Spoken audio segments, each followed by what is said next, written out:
I think we all know how the story ends. All of America's top federal authorities find no evidence of collusion or conspiracy. There was no client list, no blackmail, nothing left behind at all. The banker who spent his career building a mysterious fortune while he managed money for billionaire clients that probably didn't exist, while also trafficking girls to and from a private island in the Caribbean, at the same time as he hosted some of the world's foremost politicians, businessmen, intellectuals, and celebrities as house guests. He had acted completely alone. It was all an unfortunate coincidence and nothing more. The story of Jeffrey Epstein faded into the past as the world kept turning. Are you still talking about Jeffrey Epstein? Or at least, that's what the story would have been if there weren't already mountains.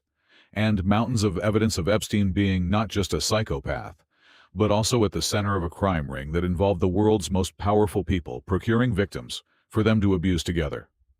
Even now, with the federal government conflicting themselves and going back on their word in regards to his case, the controversy and mystery around Jeffrey Epstein has reached a fever pitch. Silence doesn't make it go away. It's only made the questions grow louder as people's trust in our leadership is turning to dust. But in order to understand how Jeffrey Epstein was allowed to happen, what made him the monster he was, we have to go all the way back to the beginning, before the island, before the fortunes, before the world knew his name. And we have to take a much closer look at his life and the system that enabled him. Jeffrey Epstein first appears in any public capacity in July of 1980, when he's 27 years old. But the context is very strange. There's an article I found from Cosmopolitan magazine where he was listed as Bachelor of the Month with a tiny blurb and a black and white photo next to it. It says, "Financial strategist Jeffrey Epstein talks only to people who make over $1 million a year. If you're a cute Texas girl, write this New York dynamo at 55 Water Street, 49th floor, New York, blah blah blah." Because for the first 20 years of his career, Epstein garnered only occasional and brief mentions in the press. He had no real public recognition at all, in the way that most high-level bankers might. And that's because there wasn't really a sensible explanation as to how he got there in the first place. Jeffrey Edward Epstein, born in Brooklyn in 1953, was the son of two working-class Jewish parents who, by all accounts, were completely normal. His mother, Pauline, worked a full-time job as a teacher's assistant while raising the kids, and his father worked for the City of New York's Parks Department as a gardener. Former friends and neighbors would use words like simple, humble, and gentle when talking about Epstein's parents, his brothers, and even Jeffrey himself. One former neighbor would later write that he was a nerdy little boy. People said that he was smart, overweight, always smiling but mostly quiet. In high school, Epstein liked algebra and calculus, and he was on the math team. But his teammates would later describe him as not sticking out all that much.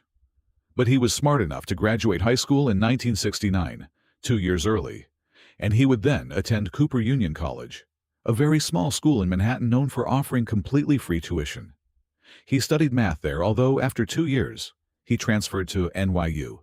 But he ended up leaving there after 3 years without any college degree at all. But within 2 months, Epstein had picked up a full-time job. Anyway, he had become a high school math teacher, not just at any school, but at one of the most prestigious in Manhattan, a school for the children of the elites. The students were the children of highly paid bankers, developers, politicians, people that could afford to pay a tuition equal to $50,000 a year today. By the time he started teaching at Dalton, Epstein was almost a completely different person. Basically, as a teacher, Jeffrey Epstein was a sleazy scumbag and a bit of a disaster.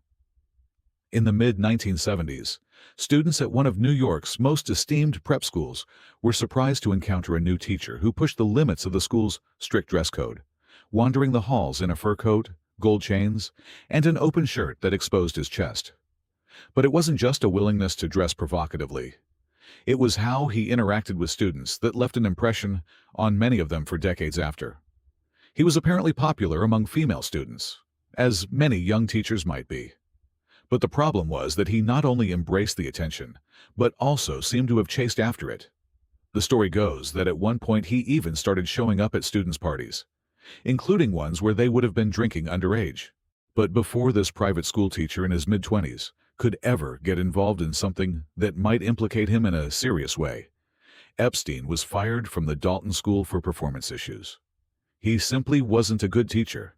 But at the same time, though, he was able to move his career in a way that I could only describe as failing upwards. Because if you fast forward about 20 years, Epstein was no longer this sort of aimless college dropout who had a reputation for being a bit of a creep towards students at the school he worked at. It was almost as if Epstein would go on to become a completely literally different person. When you look deeper at how exactly Epstein goes from this disgraced schoolteacher to flying a jetliner around the world while he rubs elbows with the rich and famous, the puzzle pieces don't really fit together. It would only be a few months after getting fired from the Dalton School in 1976 until Epstein found another job. Specifically, he got hired at the giant investment firm Bear Stearns as an assistant to a floor trader. And it's the second time he did that in just a couple of years. Because if he did do one thing right while working at Dalton, it was impress his students' rich and powerful parents. Specifically, he was hired off the recommendation of a student's parent he had impressed, who also happened to be friends with Alan Greenberg, CEO of the bajillion-dollar Bear Stearns investment bank. Greenberg was also known for coming from a working-class background, and he liked to hire people with what he called PSD degrees, poor, smart, and desperate to be rich. Whether or not getting his foot in the door was his original goal while working at a private school, whatever it was, Epstein had launched himself up the ladder in a massive way. And it's kind of weird, but Epstein's time at this giant financial services firm, it wasn't all that different from his time as a teacher. Within just 4 years there, he gets promoted from junior assistant to limited partner, which is a pretty crazy trajectory for someone with no college degree. But then, just a year after that, he was actually asked to quit, or be fired, during an SEC investigation into insider trading at Bear Stearns. But for the rest of the 1980s, he would start or get involved in a strange series of businesses that, if we didn't know they existed, kind of sound made up. Speaking of strange businesses, I wanted to let everyone know that the shirt I'm wearing in this video, I designed it and embroidered it myself, and it's on sale now. I think it's pretty obvious what the meaning is here, that our entire world is being sold out to evil people. So if you want to buy the most morbid and grim YouTube merch ever made, it is available. It's actually really high quality. The shirts are super solid. They're made with American cotton, and the embroidery is done on location at my studio, and there's free shipping inside the US. So you can check out spiritworld.store, help support the channel in a really big way, and cop a super nice shirt at the same time. That's spiritworld.store to buy the American Really shirt, or the link is also below in the description. Probably the strangest out of everything he did during this time was Towers Financial Corporation, a collection agency that was in the business of buying consumer medical debt. While he was hired as a consultant and paid the equivalent of $69,000 a month today, the first job he was given was to start using the company as a raiding vessel for corporate takeovers. In the 80s, there was this popular practice of buying a large stake in a corporation, then firing top executives, and then downsizing even further to increase the share value before selling. Basically, you take over and ruin a company just to make money from it. And their first move was to attempt a takeover of a kind of old, declining airline, Pan American World Airways, in 1987. A year later, they also tried to take over Emory Air Freight. And while both attempts failed, that wasn't the problem. The problem is that they were using money they didn't actually have. Basically, while this company was claiming to be a debt collection agency, they had also raised $500 million from investors while promising big returns. They used the money on private jets, fancy houses, expensive cars, and their plan for paying it all back was to attempt those crazy corporate takeovers that were supposed to make enough profit to cover everything. But then when the takeovers failed, they had nowhere to turn, no money to repay the investors, and it all fell apart. And so in 1993, Towers Financial would implode after being exposed as one of the biggest Ponzi schemes in American history. But when it came time for his former business partner, Stephen Hoffenberg, to be deposed and tell his side of the story in court, he didn't just throw Epstein under the bus. He basically blamed the whole thing on him. But by the time the company collapsed and was being investigated, Epstein had already been gone for 3 years. He would never be charged with anything related to Towers Financial. Meanwhile, his business partner Hoffenberg, he would spend nearly 20 years in prison. I don't think we have an exact reason why Epstein was never charged for being on the inside of one of the biggest Ponzi schemes ever. One explanation is that Hoffenberg could have been lying. His testimony during his case was considered kind of generally unreliable. He would lie about a lot of stuff, wouldn't tell the truth. Another reason is that if Epstein was never really on the record as being deeply involved in the fraud, because apparently they didn't use his name for the trades or whatever it was, it's just hearsay. We can't really prove that he's involved in the scam. So it's not worth pursuing if they did have Hoffenberg right in front of them and they could just punish him. However, another person would later write that it was only because of lazy prosecution that Epstein walked away, and that he was definitely involved as far as anyone can tell, especially because it's well recorded that during the peak of the Towers Financial scam, Epstein was physically accompanying Hoffenberg around the world on his jet. He was meeting with investors. He was with him a lot of the time, and that's because somehow after walking away from a moderately high-paying consultant job and apparently having nothing to do with the hundreds of millions of dirty money they made, he somehow pops up again a couple years later, completely reinvented like his old self never existed at all. But the idea that Epstein's career is just kind of a story about failing upwards, like I mentioned earlier, that doesn't even really explain how he ends up where he did. Yeah, a teacher at a rich private school might get hired by one of his students, rich parents, okay? But 15 years later, walking away unscathed from one of the worst financial crimes in American history. I mean, seriously, most of us probably don't remember, but Towers Financial was absolutely horrible. Even back at that point in his life, a lot of his situations sound like a conspiracy. But of course, that's only one of these really odd stories that have been told about Epstein's careers over the years that imply all these different truths about how he ended up where he did. Multiple people over the years, journalists, friends, business partners, they all recalled Epstein suggesting or hinting that he worked for an intelligence agency, although he never specified which one. But in the mid to late 80s, during the same time he was working at Towers Financial, he also worked with Adnan Khashoggi, the Saudi businessman with ties to the CIA and Mossad, who is best known for being the middleman in transferring American weapons from Israel to Iran during the Iran-Contra affair. Add on to that the fact that Epstein was later found to have a fake Austrian passport with multiple stamps from the Middle East.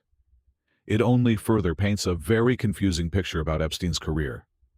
There just isn't a normal, sensible conclusion to this part of Epstein's life. Even after connecting all the dots, it still doesn't make sense. He starts off by dropping out of college without getting his degree, only to get hired at a prestigious school that he then gets fired from for being a bad teacher, only to then get hired at a hugely prestigious investment firm that he also then gets fired from, only to then end up getting implicated in one of the biggest Ponzi schemes in American history that he somehow never faces a single charge for being involved in. Along the way, he acquires fake passports. He does business with arms dealers in the Middle East. And at the end of all of it, he's filthy rich. At every single turn, you see him get not punished, but actually rewarded for stealing, cheating, and lying. But the craziest part of all of that is that that was just the beginning. In the late 80s, Epstein forms a new company, Epstein & Co., a wealth management firm, where he establishes immediately that he's not going to take any clients with a net worth of under $1 billion. And his first client would indeed be a prolific billionaire. Although the relationship between Jeffrey Epstein and Leslie Wexner would only create more questions than it answers.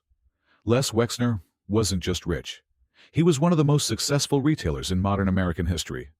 After opening his own clothing store in a suburb of Columbus, Ohio, in 1963, he grew his brand, The Limited, to 100 stores within 12 years.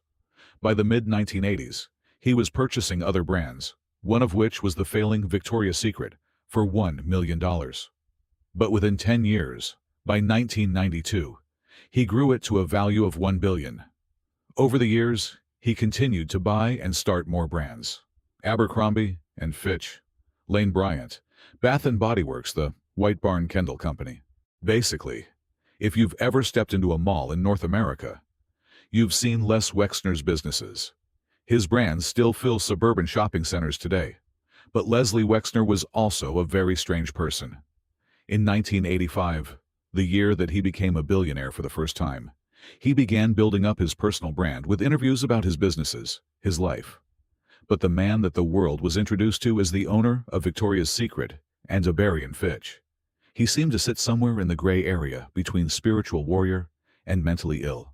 On the morning Leslie Wexner became a billionaire, he woke up worried. But this was not unusual. He always wakes up worried because of his D-bug, which pokes and prods and gives him the itchiness of the soul that he calls hins in Yiddish. Sometimes he runs away from it on the roads of Columbus, Ohio, or drives away from it in one of his Porsches, or flies from it in one of his planes. But then later it comes back with his first coffee, his first meeting, nudging at him again. A D-bug is essentially translated from Yiddish as a demon. As the article continues, it states that Wexner has been with a D-bug since he was a boy, and that his father recognized it and referred to it as churning. He told New York Magazine that his D-bug makes him wander from house to house, wanting more, and swallowing companies larger than his own. In other words, it compels him to accumulate more money and more power with no end in sight. Wagner also describes the D-bug as an integral part of his genius. Throughout his career, he had a habit of cutting people off abruptly. Even longtime friends and business partners. People would call him impossible to know. One person who interviewed him early in his life said that he acted as if he had met the devil. At one point, he bought every property near his mansion in Ohio, so no one could be near him. He even built a massive estate modeled after an English manor, complete with secret passageways and interior surveillance, as well as walls outside. People would say that it didn't even seem like he enjoyed being wealthy. He just craved control of everything around him. He would micromanage every detail of the stores he owned, from the layouts to the fabric used in the clothes. And this is the man who would be the first big client of Epstein's private elite money management firm. Starting in the late 80s, Leslie Wexner handed Jeffrey Epstein practically complete control over his personal fortune. If you wanted to be funny, you could say that Epstein himself was Leslie Wexner's D-bug. But in reality, the dynamic that Epstein had with Wexner makes him almost look like a parasite. Virtually, from the moment that Epstein arrived on the scene in Columbus, Ohio, where Wexner's brands were based, Mr. Wexner's friends and colleagues were mystified as to why a renowned businessman in the prime of his career would place such trust in an outsider with a thin resume and scant financial experience. And it was around the time that Epstein launched Epstein & Co., his investment services company, that his life kind of just seems to completely change all over again for what feels like the 100th time in a row. By the early 90s, he's moving like someone who's in charge of an empire. He's flying around the world in a giant jetliner. He's acquiring massive properties around the U.S., but at the same time, his name never shows up in Forbes. He has no public filings, no client list, no office. But to the people around him, it looks like he owns the world. By the late 90s, Epstein's doing what I could only describe as flying too close to the sun. He's friends with Donald Trump, the Prince of England, Saudi Crown Prince Mohammed bin Salman. He even buys a literal island where he would build an extravagant compound for hosting parties. But after a series of conspicuous stunts, one of which was a trip to Africa on his private plane, with Bill Clinton and Kevin Spacey as passengers, it gets to a point where Epstein is too big to ignore. The media, the general public, people are wondering how Epstein made all this money, where he came from. What's the point of everything he does? How he got to this level of social status is yet another strange story in this never-ending list of strange stories. And a big part of it would be this very, very strange story of his connection to the Maxwell family media empire. Robert Maxwell was born Ian Ludwig Hyman, Bingham and Hawke. He was a media tycoon businessman with a really strange life. After growing up Jewish in a small town in Romania, almost his entire family was tragically killed at Auschwitz. But he ends up joining the army in France after escaping, and he gets a bunch of medals for storming a Nazi machine gun tower and surviving. After the war, he changes his name to Robert Maxwell, moves to England, and gets elected into the British Parliament. But he also quickly starts building a media empire across Europe at the same time. Over a period of around 50 years, he ends up owning the Daily Mirror. He owns part of MTV in Europe, the London Daily News. At one point, he even buys the US-based Macmillan Publishers for over $2 billion in the late 80s. But throughout his life, he was also closely linked to Israeli intelligence. Robert Maxwell allegedly helped Israeli spies distribute bug surveillance software to two of the most important nuclear research and security facilities in the U.S. At the same time, the United Kingdom would call him most likely a double or triple agent financed by Russia. He had known links to MI6, KGB, and MSAD all at the same time. Anyway, in the early 90s, Robert Maxwell is deeply in debt.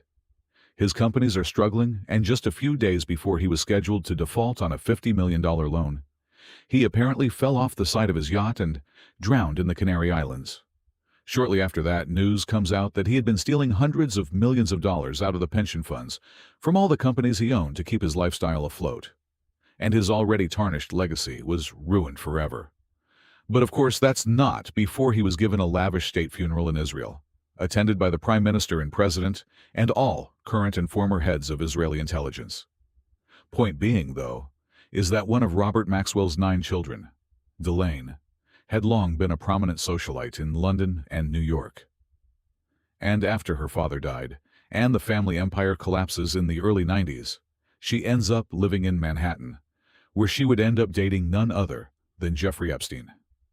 Notably, Galilean, the daughter of this internationally known billionaire spy for Israel, would become the primary link between Epstein and his powerful social network. Out of many things she would do for him, she would be the person who introduces him to Prince Andrew, Saudi royals, celebrities, politicians. Of course, Epstein was already pretty well connected, but his relationship with Maxwell was pivotal in him inserting himself into the upper echelon of society. Smash that like button and subscribe to catch part 2 on the Eclipse Vault channel.